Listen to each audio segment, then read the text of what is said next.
Ito ang pinakagusto kong lugar na kahit buong araw ako magtambay dito, di ako maboboring. Dahil dito tahimik, preskong hangin, walang gulo, makapag-isip ka ng maayos.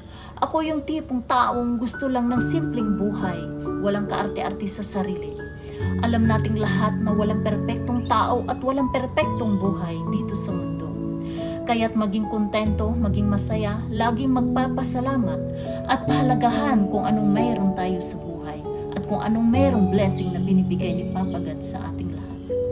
Iwasan ang mainggit sa kapwa, huwag magtanim ng galit at higit sa lahat, laging magpapatawad.